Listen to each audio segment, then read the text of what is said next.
Hello, and welcome to another Severe Cinema podcast. I am Kelly. I'm Ryan. And we are Severe Cinema. Tonight we are talking about Star Trek First Contact, which, for those of you who don't know, I'm one of you. I have actually, Mr. Ryan was very adamant that I be completely honest with you. I was going to not lie, but intentionally deceive about my knowledge of this movie. But I've decided I'm not going to. I'm going to let you all know right now, I've never seen this movie. I know some about it. I've done a little bit of research since we found out we were going to be talking about this movie. I'm not a complete virgin to the Star Trek franchise, which is ironic because of the connotation that a lot of Trekkies have. Oh, dang. Yeah, I went there. But no, I am a Star Trek fan in general. I just have never seen First Contact. And I don't think a lot of people would blame me because there's a lot of Star Trek movies. This is number 8.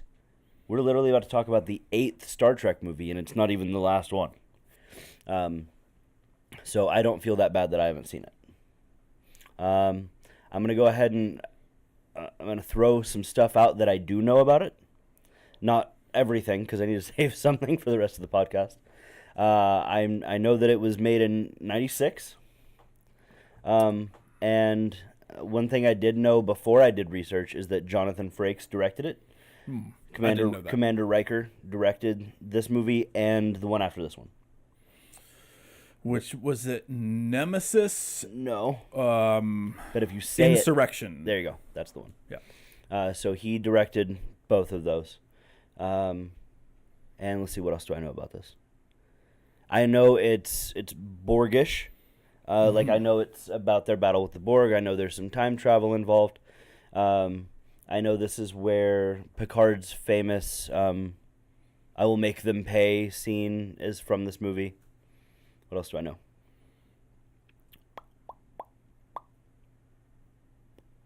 And he hasn't seen it. Right. I haven't seen it. But I did watch... I watched like some Star Trek The Next Generation, which is where all of this is taking place. This is the movie after Generations, which I did see, but Generations was garbage. So maybe that's why I ended up never seeing this, because I was like, oh, this is going to suck. But then this one apparently was really good. Yeah, this is arguably the best of the Next Gen movies. Nice. Have you seen Insurrection? No. Okay, good. It's garbage. Yeah, I've heard it's garbage. I know that the uniforms that they switched it, like, apparently this movie gave a lot of stuff like kind of a fresh coat of paint. And I didn't know that this movie is where a lot of it came from. So the uniforms with like the gray patches on the shoulders and like the colored tunic underneath and stuff like that. Apparently this movie was the first time they did it. I love those uniforms. Those are my favorite Star Trek uniforms. And then DS9 adopted that into the series right. After the movie. I also know that Deep Space Nine, like there's not really Easter eggs. They kind of tie into each other in this movie because of Worf. Because he's supposed to be off doing his Deep Space Nine thing, but then they beam him aboard the Enterprise, and he's with the old crew doing his thing, and they mention a couple of times, hey, we know you're supposed to be off, in the fucking outer reaches and shit, but thanks for helping out, pal. Because he was captaining the Defiant, which is the first Federation warship, that little bitty ship. Mm-hmm. It's called an escort class. But yeah, because in the beginning of the movie, there's this huge battle with a Borg cube, and the Defiant is involved, and he's the captain of it. Worf is, and it gets fucked up. It doesn't get destroyed, but it gets fucked up, and he has to. And they just bring him on. I get, and I assume with the rest of the Defiant's crew, Defiant crew. But I only know 2 more things that I can think of right off the top of my head. Let's have them. One is, this isn't even really a thing. It's kind of a generality. I know Data plays huge parts in this movie, especially when it comes to like the Borg Queen and stuff like that. I don't know exactly what the interaction is. I just know that it's a big fucking deal, and that apparently like this is one of Data's best movies, episodes, whatever, because apparently like he switches to evil and then back or something like that. I don't know. So there's that I know. And I also know that Geordi gets contacts instead of the visor. Yeah. That's all I know that I can think of off the top of my head right now that I know about this movie that I've never seen. Okay. Well, maybe some more will come to you through the discussion. Maybe. I'm hoping so. So I think that leads us off to kind of our first little segment, which would be Mr. Ryan plot summarizes. He plotsies summarizes. Mm-hmm. That's how you say that. Okay, so the Enterprise, I think it's a new Enterprise. Like, it's not the D. I think it's the E in the movie because it's like way more advanced than the one in the series. Is it the one that like ends up? I don't know how to describe it. It just looks sleeker. Like instead of like saucer and then like straight down, and then like the engine's out the back, it kind of like elongates a little bit. I'm picturing like a newer Enterprise around this time in my head, but I can't describe it very well. I don't know if I can picture it. Okay. So I don't know if I can answer the question. Okay. So I'll just Google it in a little bit. Sleeker, I'm thinking, yeah. Okay. But I'll just Google it in a little bit of it. Okay. So they have a new Enterprise. I believe it's the E. And they find themselves early on in the movie engaged in a fierce battle with the Borg. And the Borg are able to adapt to offensive energies that are thrust upon them or however. And so like they shoot them and nothing happens. It's just they absorb the phaser and photon energy. So it's assholes. they're really tough to kill. Anyway, so they have like this pretty massive fleet fighting against this one Borg cube, and Federation is losing. They didn't want Picard there. They didn't want Picard or the Enterprise there because he in the TV series he got abducted by the Borg and turned into a Borg, and they used him to have an advantage over the Federation, and because when they assimilate somebody, they know everything that person knows. So there's a conflict of interest for sure to have Picard be there. So they didn't want him there because it might have caused problems. Anyway, Federation's getting fucked up, and Picard's like, "Fuck it, we're going." So they went there at maximum warp, and they showed up, and I don't remember if they like turned the tide. No, I think they did because he knew something. There was like an exhaust port, and they flew down in a trench and fired some proton torpedoes into an exhaust port and blew up the cube. If I remember, I think he said, target these. Oh, that's right. Okay, I remember now. So he transmitted a bunch of coordinates to the fleet. Don't know why he couldn't have done this remotely. Right. He obviously had contact with them because he knew they were getting fucked up. Okay. But he said, transmit these coordinates on the cube to the fleet to target these positions on the cube. And so they did, and they fucked up the cube. The Borg always have a contingency plan, or several, or hundreds, or whatever. And so they launch a sphere out of the cube, and they initiate some sort of quantum. What's the temporal? Temporal is what the word I was looking for. So temporal distortion that sent them back in time. Okay, so that's the time travel. Yep, and they assimilated Earth. In the past. So they went back to a time where there was very little government. It was right after World War III, which is a Star Trek thing. Right, yeah. And World War III was the eugenics war. Because isn't this in like, I don't mean to interrupt, but isn't this like in the year like 2263 or something like that? No, not that late. When the war happens, you mean?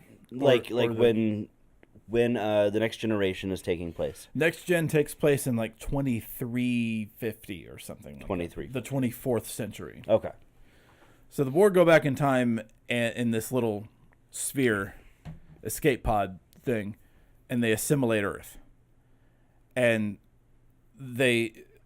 so the Enterprise can see the effects of they basically can see now what the end What result it would have been like? Yeah. So we're still in the 24th century. So they like Earth changes into a Borg planet instantly, and they're like, "Oh shit!" And so Picard's like, "All right, fuck it, we're going in. We have to reverse what they did." So they follow them in, and they find themselves in orbit around Earth, where there's very few governments left, and there's like little pockets of civilization because I guess the war was really, really devastating. So anyway, they the Borg get on the ship. They get on the Enterprise because they can just transport through your shields, which is some bullshit, I thought. But Well, that's stupid. yeah. Okay. So you have two different, like you bounce between two different scenes. So you got the shit happening on the ship. So the Borg are slowly taking over the Enterprise, and then you have some people beam down to the surface to blend in with, the people that are alive at this time. But then you have like Data off on like a third branch, don't you? Yeah, but he's still on the ship though, and But he's part got of like a separate storyline. kinda. I think that's kind of what I was coming across in my very brief. I researched this on the way over here. Okay. Yeah, It's a 'cause 10-minute drive. we decided we were doing this movie hours before right now. Right. So- But, I have kids, so I had to cook dinner and shit. So now we come to the whole like the reason why the Borg came back to this time. Specifically. Yes, and the reason why the movie is called First Contact. So the time period that they came back to is when humanity made its first warp flight. Ooh.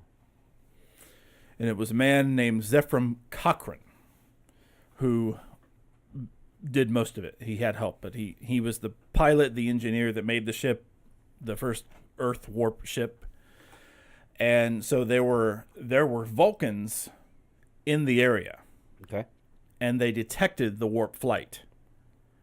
And so after they did the warp flight, the Vulcans came down and made first contact and did the whole like live long and prosper thing. And that's how humanity got started in the interstellar community. Well, that's pretty fucking killer. Yes. So the Borg knew that this had happened and when it happened and everything. So the Borg went back to that point and stopped it. And so humanity never got that, and they assimilated the fuck out of them. Question. I have an answer. Okay. So, when the movie starts, from what you've told me, again, I have never seen this. So if I butcher it, shut up. Give me a break. So, from your account, when the movie starts, this battle with the Borg cube is already ongoing. Yep. On Earth's doorstep. Right, on Earth's doorstep. But even before this battle, we knew Borg was a fucking issue because of what they did to Picard. So Borg's around. We know they're around, and they're doing shit. If they have the technology to do this sphere shit and go, but why didn't they just start with that? Why wasn't that Borg Plan A? Because they're all fucking computers and logical and shit. That should have been the first thing they did. Picard wouldn't have been there. Yeah. To stop their ass. Mm-hmm. And neither would fucking anybody else. They could have just launched this time changer cube, gone back in time to when things weren't in their face. That should have been plan fucking A. These bad guys are fucking it up, man. I would be the best bad guy ever. Holy shit. Just because I have general situational awareness, and that's everything that a bad guy is missing. Oh, bro, you didn't even cheers me. Okay. Gotta open it now. Oh. Transparent can. What? Oh, shit. That's so cool. Whoa, Mr. Ryan. Yeah. Fuck the rest of the podcast. This is the best part. This is what we're doing now. All right. If you hold it at an angle, you get a little bit of the green. But then, dead on, the chroma key takes over. I kind of... Oh. That's so cool. And, okay, so that was my question. And there's really apparently no answer for it. The Because it wasn't in the script. The only defense that I can come up with for the Borg is, so they obviously needed to do it like they couldn't go back in time and appear somewhere else. So they needed to do it right there. They needed to be close to Earth where they were. Yeah. So they would have had to, in order to get close to Earth, they would have had to engage with the Federation fleet. Now, why the fuck they couldn't just do it way the fuck over here? Go back in time.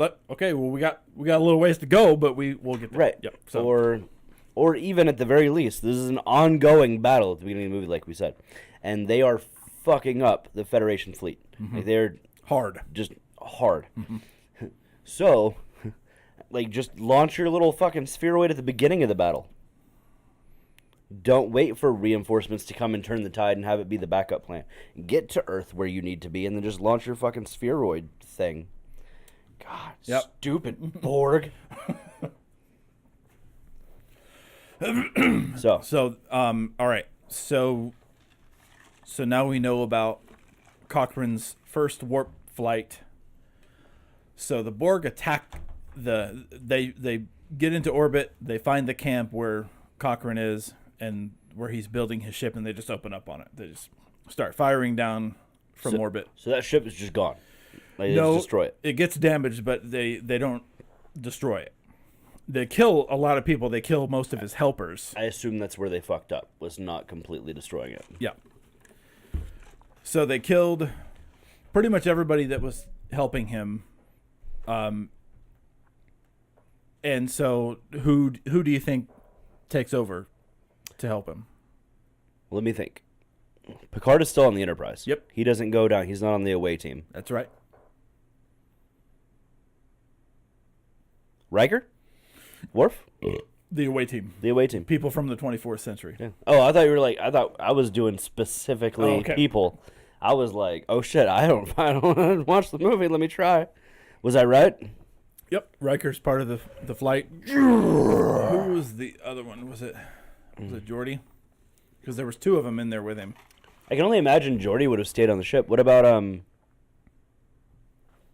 Counselor? She goes down. Yeah, she goes down. Yep. Who else? I don't know. I'm not bad at not watching these movies. I'm feeling pretty confident right now. We're a whole 15 minutes in, and I'm not fucking it up yet.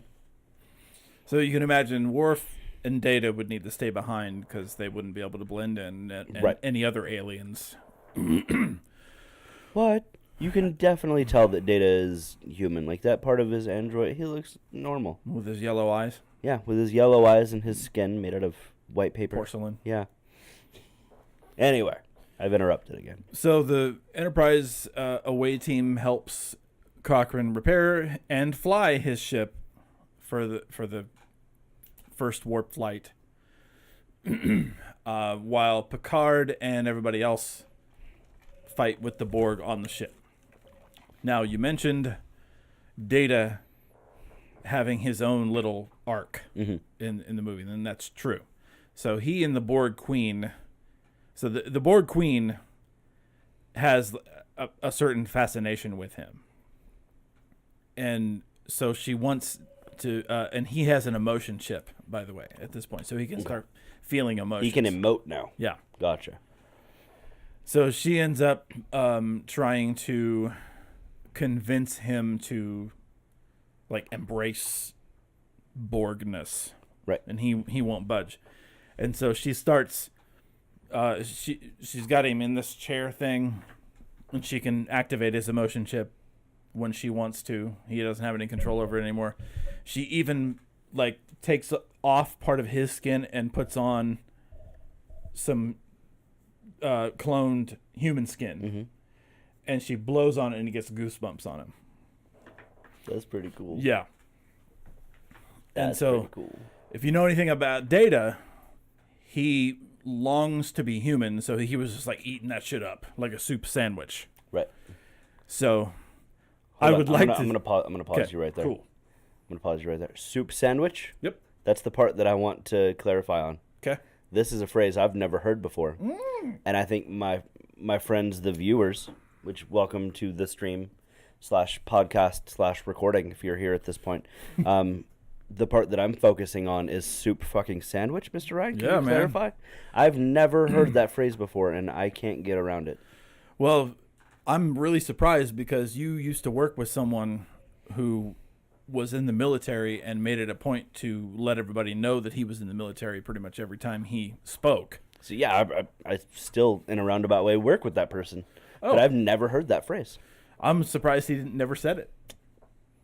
Ate up like a soup sandwich. Ate up like a soup sandwich. Yep. That just, like, this logistical part of my brain that's, like, just misfiring right now. Because, like, I'm trying to suspend reality and just imagine soup in the shape of a sandwich. But then, like, after that, I have to imagine trying to eat it. And I just... It ain't working, is it? Yeah, it ain't... I wish, honestly, that I hadn't stopped to talk about this, but I couldn't not because I'd never heard that phrase before, and it blew my fucking mind. Okay. So there's two ways to use it. Okay. I would like to, I would like to know more. Okay, good. Click. That was the beginning of our friendship right there, wasn't it? Bro, we should do Starship Troopers. Oh, shit. All right, cancel this podcast. Stop already. Shut it the fuck down. Viewers, get the fuck out of here. Leave! There are no viewers. All right, so use number one is, so like you have, in the military, you have people who are like really hardcore about the military. Like I always had like long fucking hair, like pushing the... the regs. Right. I always had it real short on the sides, but I always kept the top kind of long, and I would let it go a little further than I should. But then you have those people that always have like the Marine haircut, like get like a haircut every week. Yep. And they have the high and tight like constantly. It's like their hair never grows. They just get haircuts so often. And like their uniform is, I don't know what they do now because they have different uniforms than when I was in. But when I was in, you had to iron and starch your uniform. And so somebody who's ate up always has like super sharp creases in their sleeves and like everything's pressed. And all the pleats and the... Okay. Yep. Okay. And there's a certain way that... Load Fix! Yes! Load Fix, what's up, buddy? I've heard so much about you. We're so glad that you're here. Good day to you, sir. So I'm Storm. That's how they know me. Yeah, I know. Okay. Yeah. So he's talked a lot about you. I'm the one who's Storm. Yes. And I'm the one who's Kelly. This is Mr. Kelly. So nice. That's his emote right there. I love it. So awesome to have you on the podcast, Mr. Load Fix. We're glad to have you. We talked about you last time and yeah. Sent out some links to your channel and stuff because we're huge fans of what you do. Oh, we're fanboying out over here. We are. I certainly am. Yeah. I watch this guy like every night. And like, okay, so when he and I start chatting, him talking, of course, and me typing, when I start getting in a conversation with him, everyone else shuts the fuck up. Like no one else talks. We're just gonna watch this happen. That's excellent, my man. We're happy that you finally are able to catch the stream. We're glad you're here. Of course, he jumps in on a stream where we're doing a podcast about a movie I've never seen. Yep. But we look fantastic. Yeah, we do. Because we adjusted the lighting. And we sound fantastic because you fixed that humming thing. We did. You're very welcome. It's entirely our pleasure, sir. Whew, we got all fanboyed up. I forgot what we were talking about, Mr. Ron. Oh, soup sandwich. Soup sandwich. Okay. Soup sandwich. So yeah. So creases and pleats and all done up. So people who just like they're military all the time. Mm-hmm. Like they say things like "huh," and like there was this one guy. He would answer he would talk on the phone like he was talking on the radio, and so instead of saying bye and hanging up, he would say out, and he would hang up. That's being ate up. Okay. The other use of it is, like, you got a formation of enemy soldiers and you open up with a machine gun, you take them all out or whatever, they got ate up like a soup sandwich. Okay. So that, the second way, is the only way I had imagined that saying. Okay.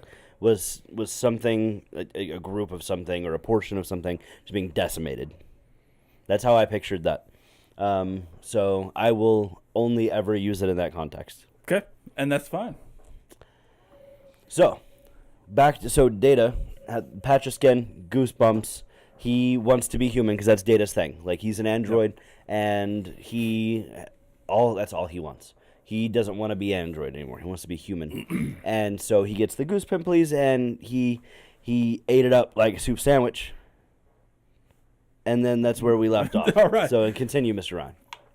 So she's trying to convince him to embrace Borgness. And so she's basically trying to like convince him to assimilate. Yeah. Because I don't think they're able to just assimilate him Because he's an android. I believe so. I would imagine that would make sense. Those details weren't specified or shown. That you remember anyway. When was the last time you saw this movie? We didn't discuss Not long ago, 6 months, Oh snap! maybe a year. Oh snap! You know how long it's been since I've seen this movie? Forever. About 31 and a half years. Oh. I had to throw in that half because I know just somebody would jump in and be like, "Oh, you watched it when you were 6 months old? That's why you know so much stuff about it." So Loadfix and I were talking about beards the other day because he's been off work for a while, and so he's grown his beard in. And I told him I had a salt and pepper beard, and he was like, "That's the way it needs to be."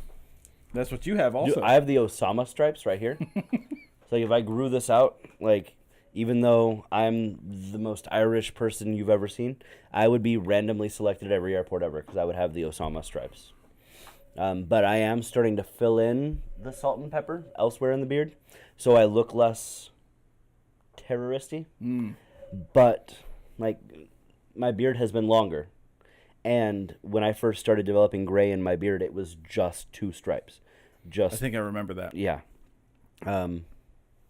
But it's still itchy. And I'm getting, like, you can't really see it on the stream, which is kind of good because whatever, but I'm getting major salt and pepper up top.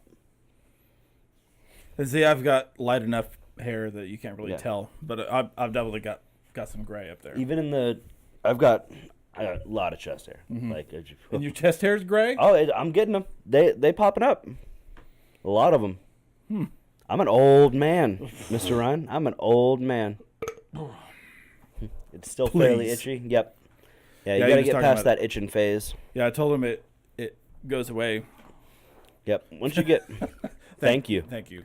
Yeah, once you get past the itchy phase, it's all go down there, all downhill from there.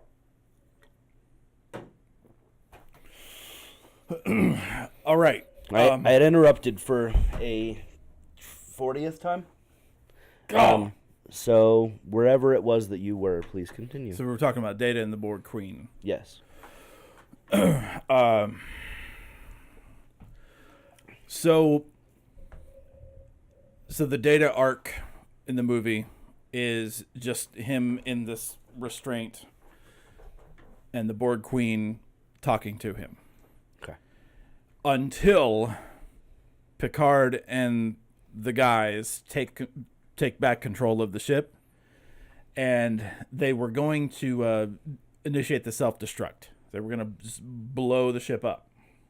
They were going to. But then they took control of it back and they didn't need to anymore? Well, I think it was, and this is where it's kind of hazy. I don't know if they got control of it at this point, but they were able to get off of it and get to the surface. And okay, so Picard and the Enterprise team ended up going down to the surface. Or at least that was the plan. Okay. So at this point, Picard says, okay, go ahead without me. I'm going back for Data. Because there is a moment, and I don't remember what the details are of this moment, but there's a moment in the 2-part episode in Next Generation, the series, where Picard is taken by the Borg and assimilated, where Data Goes back for him. Yes. Okay. And I so remember that. Picard, so I forget who he's talking to, but Picard's like, okay, I'm go ahead without me. I'm going after Data. The person he's talking to is like, whoa, now. That's a bit risky. Don't you remember? Don't you remember what happened? And that's basically what he says. That's right. He's with. There's a woman from the surface that gets up on the ship. For some reason. Yeah. Okay. And there's a really cool part where, because she. Okay, hang on. Let's back up a little bit. Rewind. Got it. So Data and Picard go down to the surface together. Data's down there for a little while to inspect the craft, the ship, the warp ship that Riker and the away team have been working on. Yes, fixing. Not at this point yet. They're just initially looking at it to see. Okay, just looking. Yep. Okay, just looking, no touching. Got it. And this woman is in there they had transported into this room with her. Okay.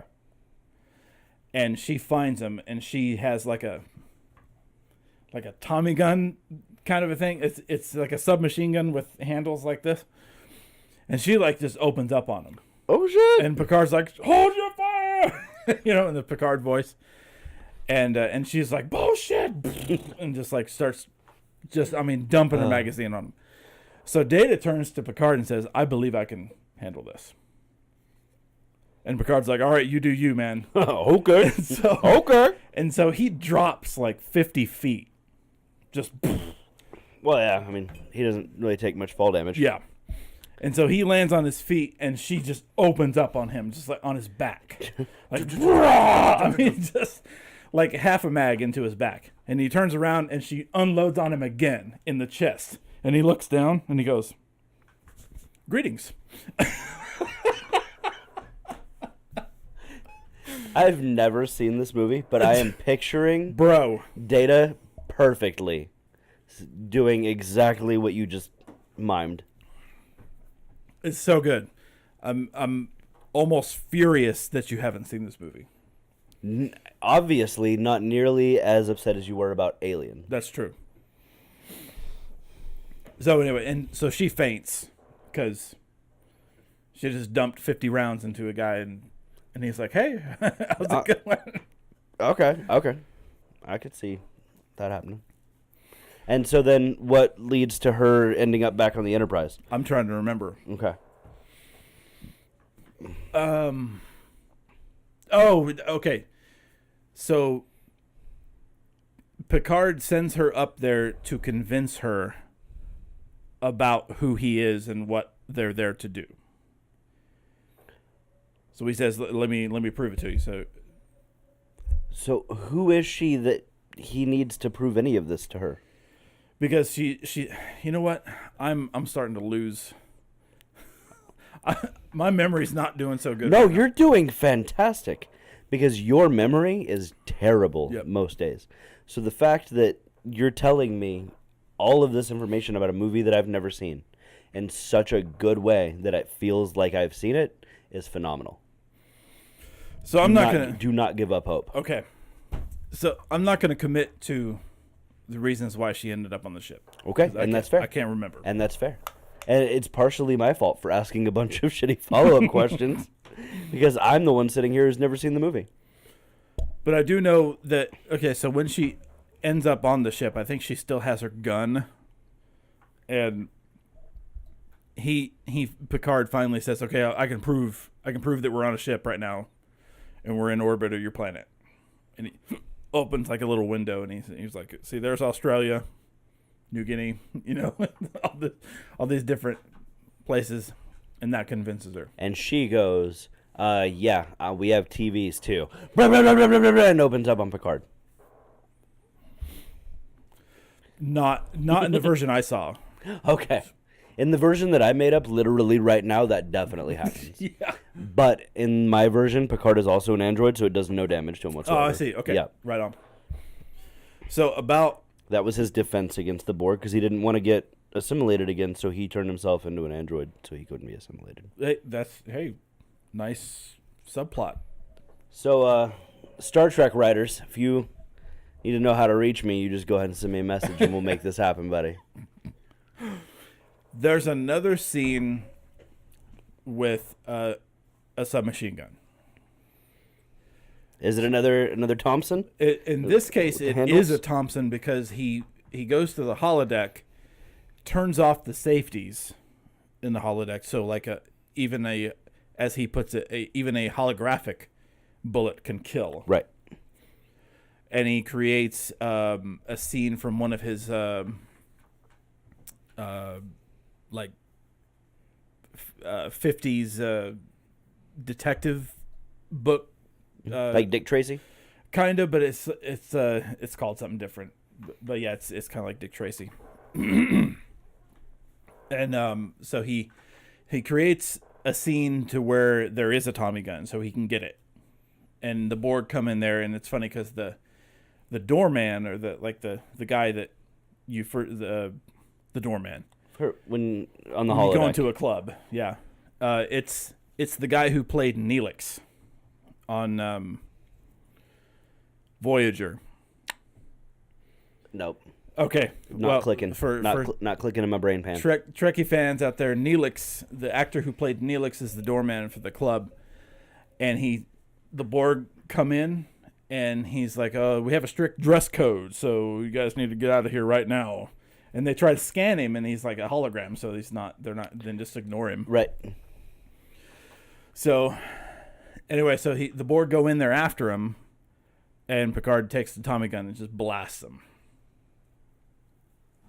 Out of almost all Star Trek tech, holodeck has got to be one of my favorite things. Mm-hmm. Like, obviously, like warp drive and all that, and the fucking healing guns, all that is cool. Healing guns. Yeah, I don't know what the fuck they're called. Shit like that, cool. But I want a holodeck. Like, that's next step in virtual reality. That's stuff that will probably exist, but not while we're alive. No, and a damn shame too. Yeah. But we're gonna have to get you like a Vive or something. Get some VR up in this joint. Yeah. Now you know at first what the holodeck will be used for. One thing. The same thing the internet's used for. Porn. Yeah. That's, if you don't know, and you have to know because you are a person that exists, the internet is for porn. If they ever took the porn off of the internet, there would be only one website left, and it'd be called Bring Back the Porn. That's not my joke, but I don't remember where I heard it. So credit to whoever the fuck knows who I got that joke from. But yeah, it's absolutely true. Anyway. Did Mr. Loadfix leave? Yep.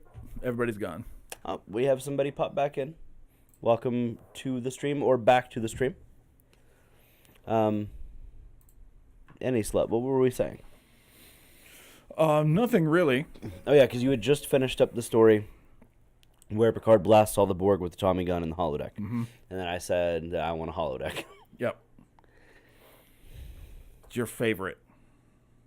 Yes, my favorite piece of Star Trek tech. Star Tech. So, tell me some more about this Data Borg Queen relationship. Does she eventually get him to agree? The movie makes you think so. But then Data says resistance is futile, and then he takes both fists and smashes something on the warp core. Oh shit! Flooding. Conveniently, there was a tank of it right there, and it would kill all organic stuff. Very convenient that it was there. Oh yeah. We're just gonna go ahead. Let's just stick this plot device right here. Yep. Got it. And so the Borg have organic components. Like they're still alive. Yeah, they're not just robots. They're not just machines. Good heavens.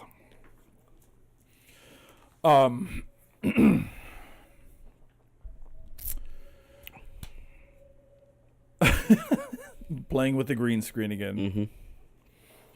So conveniently, this tank of this gas stuff, this yellow gas stuff, is right there. And when she lets him out of his restraints, because she thinks she's got him, he's like, "Oh, lol, nope, JK." yeah." Nice. And so it leaves just the Borg Queen head and the mechanical spine that comes out of the head. And everything else is just a puddle. Just gone. Just gone. Yep.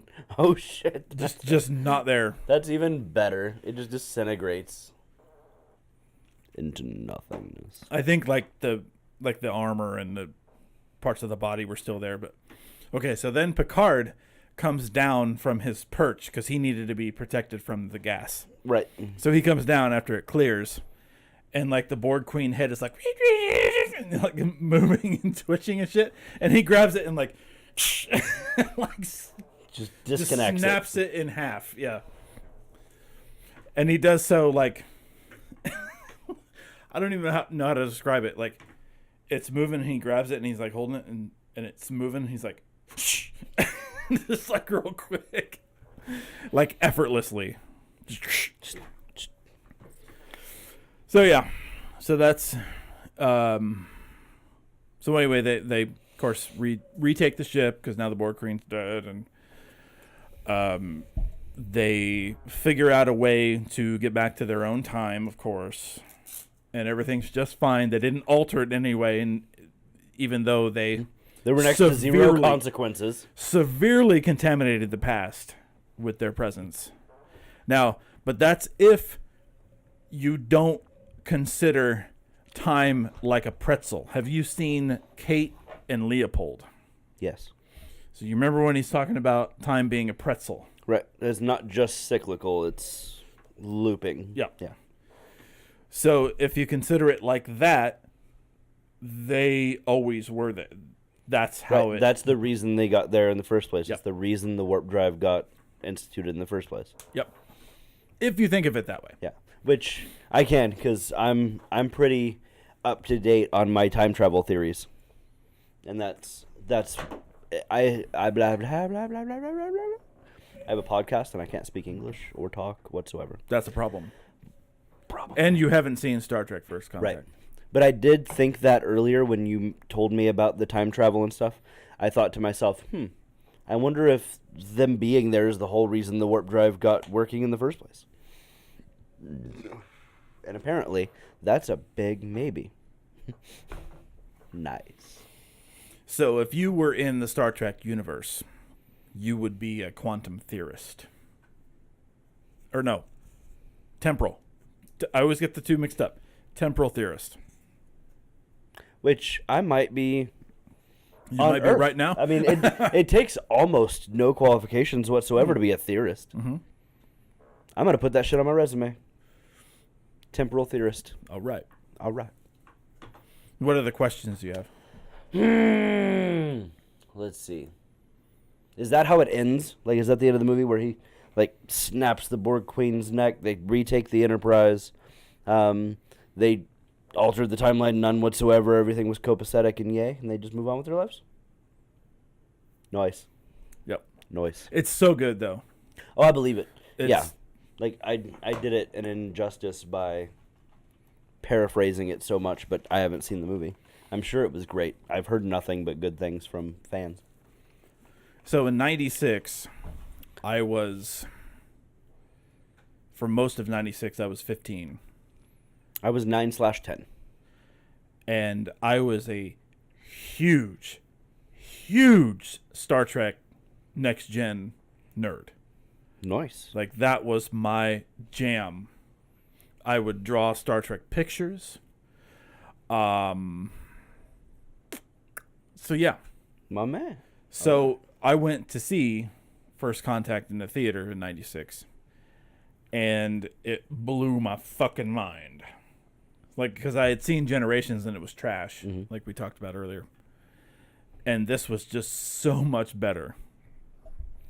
I was taking my kids to judo, great stream, hosting it. Thanks for the host, and it was really nice meeting you, even in this kind of informal setting. It was great to hear from you. I hope you're streaming tonight. If you are, I'll be there. And if you're playing GTA, we'll get down. Heck yeah. He was talking about playing some GTA. I saw him playing GTA earlier. We haven't played GTA in forever. We haven't played GTA in 5 ever. It's been that long. What was I saying a second ago? I don't know. I lost it. Oh, I was going to say, you were telling me about you were a huge Star Trek nerd and blah, blah, blah. I didn't watch anything. Anything. Yes, we are. Beard Brothers. Beard Brothers. Yes. I didn't watch a Star Trek episode, movie, read a thing about. I knew nothing about Star Trek except that it existed until after I was an adult. You And didn't know I mean, anything like, about Star Trek until you were already a man. right. I mean, like 20 years old. Okay. And that's when I started watching like the Star Trek TV show for the first time ever. Like downloading copies of it, or eventually like Netflix and stuff like that. So yeah, it has not been a lifelong fandom for me, but the time that I have had with it has been wonderful. Good. But yeah, First Contact, when I saw it in 96, blew my mind. Like, that was so good. It's so relieving to have a good Star Trek Next Gen movie, Yeah. etc. We'll watch it at some point. Yeah. Because I want to. Well, we have Alien movies to watch. We'll watch it at some point, and then we'll mention, so stay tuned. We'll mention at some point, oh yeah, by the way, Kelly finally saw this, and here are his thoughts, and then, we'll get back to whatever we're actually podcasting about. So I wanted to talk about Insurrection for just a moment. Okay. The Insurrection is the one that follows this movie. That's correct. And is supposedly terrible, especially according to the ongoing Star Trek movie theory, which is that the odd-numbered movies are all terrible and the even-numbered movies are all great. Yep. Yeah, it's Undiscovered Country, which is 6, was so good. I liked 5. But then Generations was 7, and that was garbage. Yep. And then this was apparently good, and then Insurrection, again, garbage. And then after Insurrection was Nemesis, which was all right. Which Nemesis is one of the only Star Trek movies that I can remember some of, because I did watch probably a total of like half or 3/4 of Nemesis, like over the course of a few different viewings. Never had a chance to sit down and watch the whole thing from beginning to end, because it was always like on TV. And so I would always jump in like at the halfway point or at the beginning and only be able to watch the first 30 minutes or whatever. But so you never saw the end? I don't remember the end, at least. Okay. The end was the best part. But I liked Nemesis, all the bits and pieces I got to see of it, at least. Well, okay. But I liked 5. I know like a bunch of people hate 5. Which one was 5? Final Frontier. That's when you meet Spock's half-brother, and he goes around like helping people mentally and also kind of brainwashing them. With the like mind meld and stuff? Kind of, yeah. And then they like join his cause, and they try to reach like the edge of the galaxy or something, and then like they meet this this entity that manifests himself as like the face of God, like an old bearded man, and he's kind of what's the word, malevolent, I believe is how you describe it. But I liked it. There's a funny scene where Scotty uses Morse code, like he's gonna break Kirk and the Doctor out of a cell, and he's tapping on the wall, and they're like, what is that? And they go over, like, is that Morse code? Okay, that's an S. And they like spell out "step back," and like so they look at each other, "Step back," and they step back real quick, and the wall, there's a giant hole in the wall suddenly. Anyway, okay, so I wanted to talk about Insurrection. So there's only good because I'm going to ignore the giant hole in the what you just told me there. okay. Because yeah, let's just move past Morse code. Step back, and they're surprised, and then there's a hole in the wall. Well, so how did Scotty or the doctor, whoever was actually doing the Morse code on the other side of the wall, how did he know that they would figure it out at that exact time and with that exact amount of space to move back so that they weren't blown to smithereens? See, now you're just reading too much into it. Nah, okay, let's talk about insurrection. Okay. No, I hear you.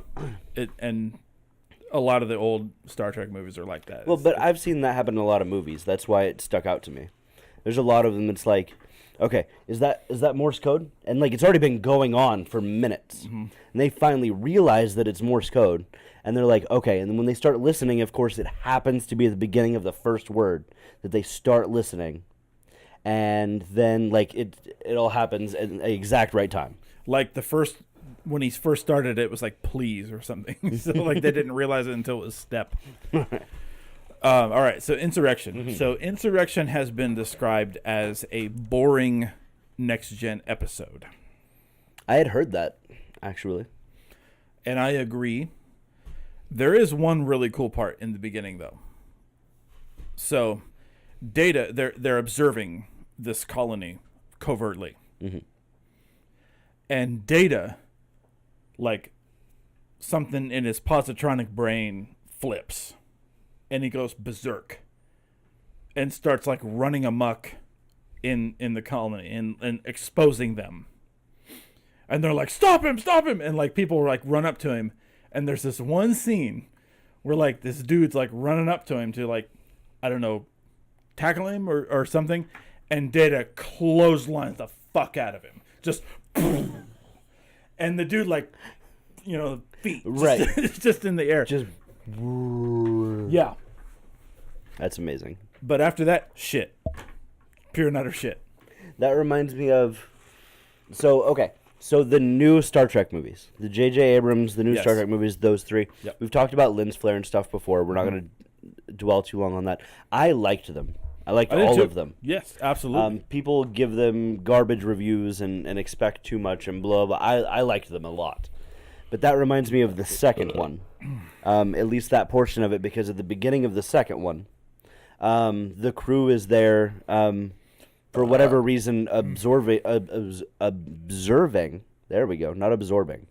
Observing this like small colony, like they're primitive peoples, and I don't remember exactly what they were observing or what exactly the goal was. And it was the pre-warp civilization, right? They had like the white, crusty. Yeah. Okay. And so then they found out that Kirk and whoever else was down there. I think Spock might have been on the ship. I don't remember. It was the doc. Then the doc found out that they weren't one of them, so they started chasing him, and they're like running through the fucking jungle and everything. And they escape onto the ship at the last second, and then they see the ship, and then the ship is gone. Yep. Start drawing pictures of it in the sand. Right. Yep. That's what you just described to me. That reminded me of that, because like they were supposed to be covert and shit, and then cover got blown. Everybody's like, "Fucking run!" That one is my favorite of the Chris Pines ones. And it is my favorite. Oh my god, it's so the first one, really good. Second one's the best. Third one also really good. Like it went from like a 7 to like an 8.5, 9 to like back to a 7. Like, none of them were bad. All of them were good. But the second one was just a level above the other two. And Khan, the guy they picked to play Khan. God, dude. Could not have been better. And the fight with the Klingons. Dude. Khan was,